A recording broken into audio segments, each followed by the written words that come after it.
আসসালামু আলাইকুম। কেমন আছেন সবাই? আশা করি ভালোই আছেন। আজকে যে বিষয়টা নিয়ে কথা বলতে চাচ্ছি, সেটা হলো বর্তমান বাংলাদেশের ইন্টারিম গভর্নমেন্টের যে সর্বশেষ নিয়োগকৃত যে নিরাপত্তা উপদেষ্টা মোহাম্মদ খলিলুর রহমান। আহ, আসলে বলতে চাচ্ছি যে উনি আমাদের জানা মতে বা সোশ্যাল মিডিয়া বা সংবাদপত্রের তথ্য অনুযায়ী উনি একজন আমেরিকান নাগরিক।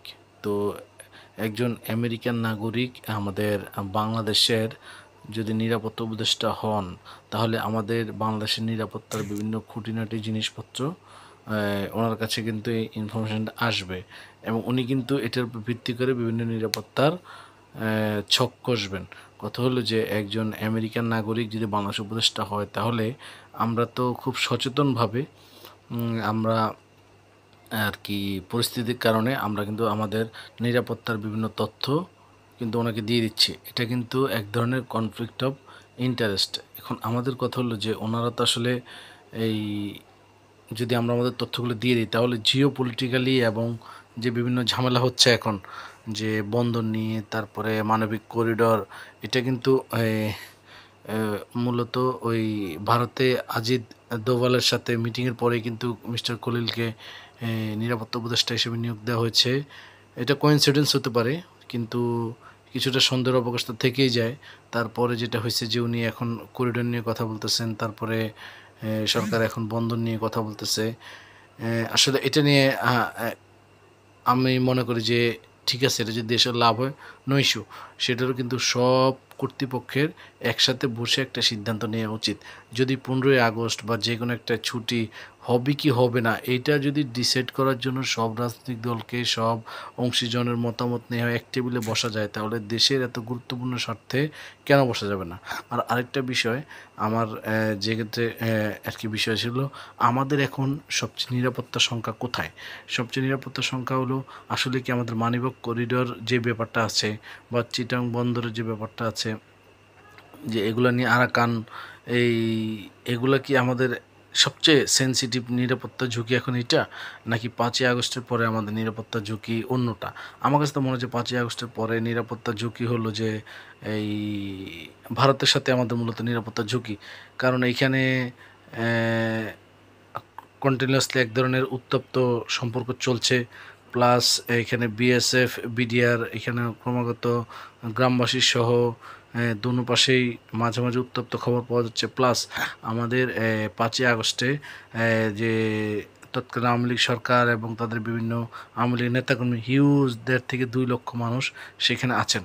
তাহলে ওনারা তো বাংলাদেশের জন্য একটা নিরাপত্তা হুমকি, এবং এই হুমকির এটাই মূলত প্রথম প্রাইমারি হুমকি। তো এইটা বাদ দিয়ে হঠাৎ করে তিনি কেন এদিকে, বা এই ইন্টারিম গভর্নমেন্ট কেন এদিকে ফোকাস করলো, এই বিষয়টা আসলে একটু অবাক করার মতো বিষয়। আর এত বড় বিষয় আসলে জাতীয় ঐক্য না হলে প্রবলেম।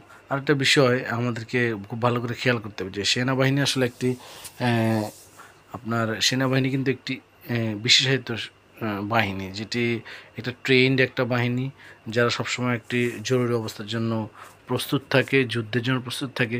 সেই রকম একটা সেনাবাহিনীকে কিন্তু আমরা গত বছরও, গত শাসনা 15-16 বছরও দেখেছি যে সেনাবাহিনীকে ক্রমাগত এই এই বিভিন্ন রকমের ঠিকাদারি প্রতিষ্ঠানের কাজ, রাস্তার কাজ, কালভার্ট, সেতু বানিয়ে সেনাবাহিনীকে কিন্তু একটা কন্ট্রাক্টরে পরিণত করা হয়েছে, কন্ট্রাক্টর বাহিনীতে।